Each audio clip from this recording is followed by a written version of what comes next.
Hi everyone, it's Eric from ecartman12.blogspot.com and welcome to my unboxing and first look at the HTC One M8 mobile phone. Now, big thanks must go over to Vodafone for sending me this over to review, and apologies for being quite late, about 3 weeks late to actually unbox this. It's been a very, very popular and on-demand product for review, and it's not been very easy to actually come by one of these, but I managed to get it earlier than I thought.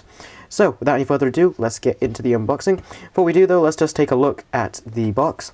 So, very slim-lined sort of box, and very similar to the same packaging that we got with last year's HTC One. And we've got some features being highlighted here: boom sound, motion launch, blink feed, and the duo camera and Zoe right over there. And let's take a look at the top of the box. Well, it's all clean really all around the box. Let's just take a look at the back then. So let's take a look at some of these specifications. Now we've got, I'm not sure if you can see this as it's really quite bright, and my studio lights are really quite bright in the box, but we've got Android with HTC Sense, HTC Blink Feed, Qualcomm Snapdragon 801 2.3 GHz quad-core CPU.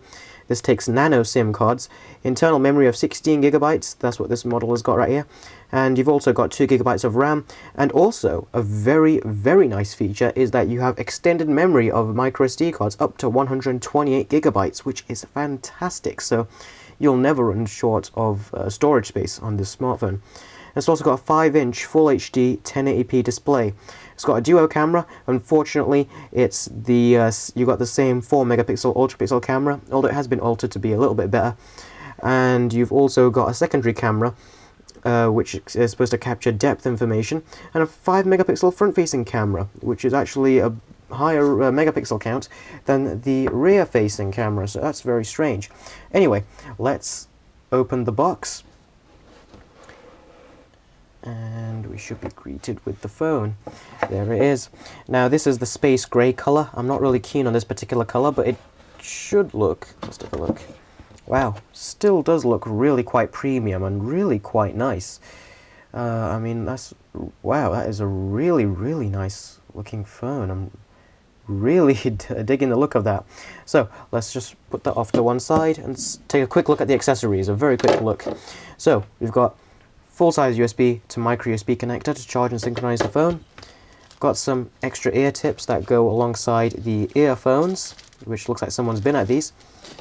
We've got the 3-pin UK plug, which you're going to use to charge the device with that USB cable I showed you. And also something which is extremely nice that HTC include is this, a case to go with the phone. And I might show you this in my full review to give you a quick look, but it's a nice little freebie that is right there.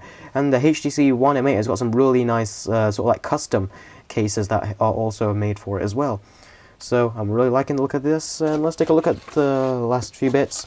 Got a SIM removal tool right there, and we should get, if I just find this all right over here. We've also got, looks like, a couple of stickers: HTC One M8 Get Started Guide, limited warranty statement, and a user license agreement. So that's everything inside the box. Let's just put that off to one side, and let's take a closer look at the HTC One M8. So as you can see, the LED light is already blinking. That's because this was already used before I actually got into it. So what I had to actually do was set up my account information, and the battery is low, so it needs more of a charge. Now we've got the boom sound speakers over here, which I really did adore on the previous HTC One. We've got the 5-inch 1080p display here, the 5-megapixel front-facing camera over there, and that looks like a sensor. And just look how thin this is. This is super, super thin, and this presumably is the nano SIM card slot. If it's not that, then it's going to be, no, actually, sorry, here is the nano SIM card slot, and here is presumably the micro SD card slot. Now, what's actually very interesting about the phone is that the power button's on the top, which is a bit cumbersome to get to, so yes, it should be more placed down over here now, considering how tall this phone is. But you can just swipe up from the screen. It unlocks the screen, like, instantly, which is great. Let's take a quick look at the performance. We've got blink feed over here. One of the downsides of last year's model, I said, was that you can't really remove blink feed, but now you can tap and hold and remove blink feed, which is absolutely awesome. And you've got the whole plethora of HTC widgets that we all know and love. and that HTC will do a fantastic job at creating. And you can see if I tap into a folder, opens up instantly, press into an application, wants me to set an account, let's do something else, Chrome. See, instantly goes straight to the app. Google Maps, instantly goes in. The dialer, instantly. Messages, instantly. Browser, instantly as well. I'm connected to Wi-Fi. And what's interesting is that this actually connects to 2G and 5G Wi-Fi sort of routers, which is really, really good, because other phones can't, quite a few other phones can't do that. And then you've got the Play Store as well, which I need to sign into. Now, I haven't set this up. I'm going to have to go give this a charge and then actually go use it. I loved the last year's HTC One smartphone. That actually came in as my #1 best smartphone for 2013. I really hope this becomes my #1 smartphone for 2014.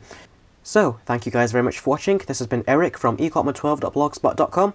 Please thumbs up, comment and subscribe, and I'll see all of you next time. Take care.